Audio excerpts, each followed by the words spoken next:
Hey, good morning, boxers. This is Coach Jay here at Imperium Boxing. I want to come to you this morning with a quick little video on an essential combo that you must learn and start trying to implement in your game, whether you're a southpaw or orthodox fighter.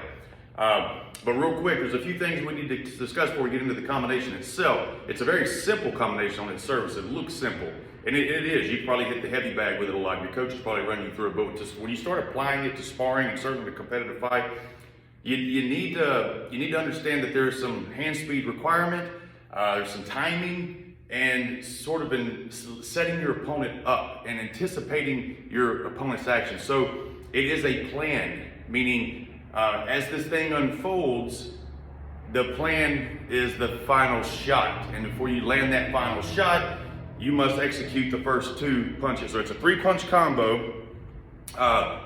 And you can add to it if you want, but we're going to keep it simple. Now, this is not as easy as it seems when you get into some live action. It tends to work better after there's been several engagements. Maybe your opponent's a little tired, or maybe you guys are through dancing around. You're kind of both standing here in the pocket and laying some things out here, just out of reach, just out of reach, in reach, etc. Okay, real quick though, it's a 1-2, dropping this shoulder and ripping over here on the side. Okay. First of all, when you get in a little engagement, you're shooting a 1-2. Rubber, say he blocks one and maybe eats one a little bit, or his head snaps back. He is occupied and he's probably leaning back. Okay, at this point, or he may lean forward. But either way, his hands are going to be up. He's going to be thoroughly occupied. Okay, his reactive part of his brain is taken over. And it's going to protect him by putting his hands up. He thinks he's safe, but in boxing, we know that you're not safe just because you have your hands up. 1-2, you shoot the 2, you drop. Okay, you do the little half step in, just enough. You look here and you can actually see the ribs. Okay, there's usually a little pause if you go and watch the pros and some of the guys who are going to do this. There's always a little pause. It took me a while to figure that out myself going up. Why was that pause? That's because they're literally looking at that rib. They're looking at those baby back ribs. They're seeing it open in flesh, and their eyes light up. Boom! And they sink it. And when you see this, I encourage you to go and look this combo up on YouTube and a real life matter, and just watch that glove just sink up into their ribs. Mickey Ward was good at this. There's been plenty of guys who are good, but he was really good at it, especially when it's that southpaw position. It is a deadly combination. Now, when you land that combo, you can rip up, but you definitely want to take a seat when you go to the body, especially taller, the guys are maybe a little bit taller. Sit on that third leg. I always tell my guys we have a third leg, an imaginary third leg.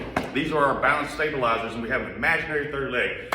If you believe that third leg is there, you will behave as if that third leg is there. So I sit on that third leg and I use these two to help stabilize and then rotate my hips.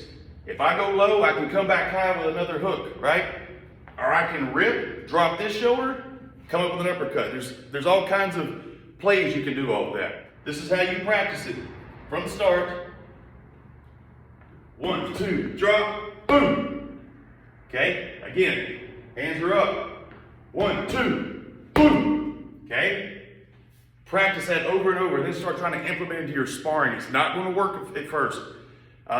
You may throw your 1-2 and not use that step in, and you kind of reach a little bit. You'll learn, you'll get tagged, or you may land in the head, doesn't have the effect that you think it lands. You're like, hey, that Coach Jay at Imperium Boxing gave me some bad information. No, you have to make that, once you got him shielded, once you got him blinded, and you leave his field of vision, see my foot steps, the shoulder drops so I can start turning and torquing, twisting, and tearing things up in there. I always work on just good knockout combinations because you're going to need them. Even if your guys are too young to really knock anybody out, or they're wearing headgear because it's amateurs, it doesn't matter. They'll grow into their body eventually. Knockout power will come.